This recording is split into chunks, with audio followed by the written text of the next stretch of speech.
ஆண்டவரும் உலக இரட்சகருமாகிய இயேசு கிறிஸ்துவின் இனிய நாமத்தில் யாவருக்கும் என் அன்பின் வாழ்த்துக்கள். இதோ பிள்ளைகள் கர்த்தரால் வரும் சுதந்திரம், கர்ப்பத்தின் கனி கர்த்தரால் கிடைக்கும் பலன். சங்கீதம் 127:4. வேதாகமத்தில் எல்கானா என்னும் பெயர் கொண்ட ஒருவன் இருந்தான். அவனுக்கு அன்னாள், பெனினாள் என்ற 2 மனைவிகள் இருந்தனர். அன்னாள் என்கிற பெண்மணிக்கு குழந்தை இல்லை. 2ஆம் மனைவிக்கு பிள்ளைகள் பிறந்தனர். அன்னாள் மலடி என எல்லோராலும் தூற்றப்பட்டாள். அவளின் துக்கம் மிகவும் பெரியதாயிருந்தது. அக்குடும்பம் சீலோவில் உள்ள ஆலயத்துக்கு போய் கர்த்தரை தொழுது கொண்டு பலி செலுத்துவது வழக்கம். அன்னாள் ஆலயத்துக்கு போனவுடனே அவள் துக்கம் மிகவும் பெரிதாயிற்று. ஆலயத்தின் பிரகாரத்தில் தன் வேதனையை கர்த்தரிடத்தில் முறையிட்டு அழுது ஜெபம் செய்தாள்.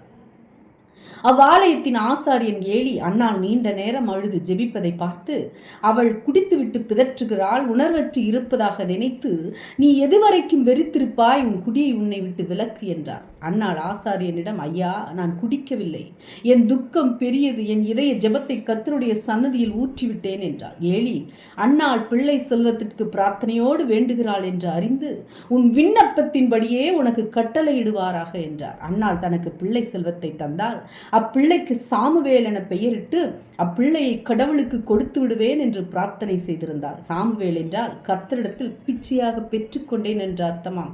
ஐ begged and got it from God. அன்னாள் தொழுகை முடித்து தன் ஊர் சென்றாள். அவள் சொன்னபடியே வேண்டியபடியே கர்ப்பமுற்று ஒரு ஆண் குழந்தையை பெற்றாள். அவனுக்கு சாமுவேல் என பெயரிட்டு குறிப்பிட்ட வயதில் சீலோவில் உள்ள தேவாலயத்துக்கு கொண்டு வந்து ஏலியிடம் கோயில் பிள்ளையாக தன் பொருத்தனைப்படி ஆசாரனிடம் ஒப்படைத்துவிட்டு தன் வீடு போய் சேர்ந்தாள்.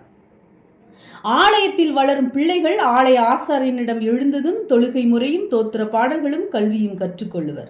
வழக்கம் போல ஆலய பணிகளை முடித்து ஏலி ஆசாரியருக்கு உதவி செய்துவிட்டு விளக்குகள் ஏற்றி ஆலய பிரகாரத்தில் சாமுவேல் உறங்கினார். நடு இரவு தூங்கும் சாமுவேல் யாரோ தன் பெயர் கூறி சாமுவேலே சாமுவேலே என அழைக்கும் இனிய குரல் கேட்டார். எழுந்து ஏலி ஆசாரியரிடம் சென்று கூப்பிட்டாரோ என கேட்டான். ஏலி, நான் கூப்பிடவில்லை, போய் தூங்கு என்றார்.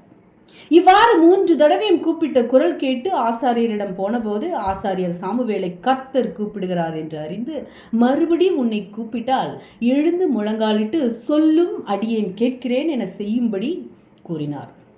கர்த்தர் சாமுவேலிடம் 4வது முறை பேசி வருங்காலத்தில் என்ன நடக்கும் என்பதை தெரியப்படுத்தினார். அன்னாளின் மகன் சாமுவேல் மிக சிறிய வயதிலே கர்த்தரின் குரல் கேட்டவர். பிற்காலத்தில் மிகப்பெரிய தீர்க்கதரிசியாக புகழ் பெற்றார். சவுல் மற்றும் தாவீது ஆகியோரை இஸ்ரவேலருக்கு ராஜாக்களாக அபிஷேகம் பண்ணினவர் இந்த சாமுவேல்.